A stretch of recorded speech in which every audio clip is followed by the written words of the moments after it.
Pour sauver sa galerie de peinture murale, le château de Giseux cherche de nouveaux mécènes. Mais ce qui est inédit, c'est que cela se fait grâce à Internet, via le financement participatif sur le site My Major Company. Un site plus connu pour avoir lancé des chanteurs comme Grégoire. Nous, on a beau habiter un vieux château, on vit complètement dans notre siècle. On a des enfants aussi qui sont là pour nous le rappeler et qui sont adeptes des réseaux sociaux. Et on s'est dit, pourquoi pas, ça permet de toucher un plus grand nombre. Et on le dit souvent aux gens qui viennent visiter le château, en venant chez nous, par votre ticket d'entrée, vous êtes déjà mécène. Donc nous, on a cette idée depuis longtemps qu'on n'est pas obligé d'être millionnaire pour devenir mécène, que le mécénat peut commencer avec quelques euros. Les 400 mètres carrés de la galerie peinte datent des années 1680.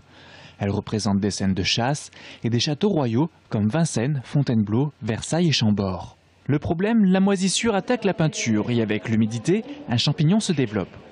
Et si 80% des peintures peuvent être sauvées, la difficulté, c'est le coût des travaux estimé au total à plus d'1 million d'euros. On a fait venir un restaurateur qui a fait toute une étude de la galerie et il a fait des petits essais de nettoyage, comme ici par exemple.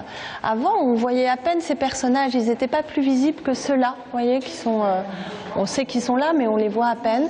Donc maintenant, on peut voir les visages, etc. Alors, c'est une peinture qui a quand même 300 ans d'âge, donc elle fait pas neuf et elle ne fera jamais neuf. Ce qui était important, bien sûr, c'est de nettoyer. Et puis, vous voyez, c'est plein de petites écailles. Et il fallait refixer aussi ces écailles pour pas que la peinture tombe complètement par terre.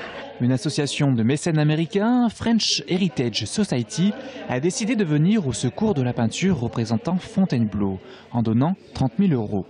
Une belle somme, mais insuffisant pour boucler le budget de restauration, même d'une seule peinture sur la dizaine présente dans la galerie. Alors, le financement complémentaire viendra d'Internet et il connaît déjà un vif succès en dépassant les 4 000 euros en moins de 10 jours. Ce qui est super en fait avec cette opération, c'est que ça peut aller bien au-delà, bien sûr, de ce qui avait été demandé au départ. Et c'est vrai que nous, on sait que cet argent sera utilisé vraiment pour la galerie et vraiment pour notre projet, et que les besoins sont immenses. Donc ça peut encore monter tant qu'on veut. La campagne d'appel aux dons sur Internet se poursuit jusqu'à fin décembre et le début des premiers travaux est déjà prévu pour cet hiver.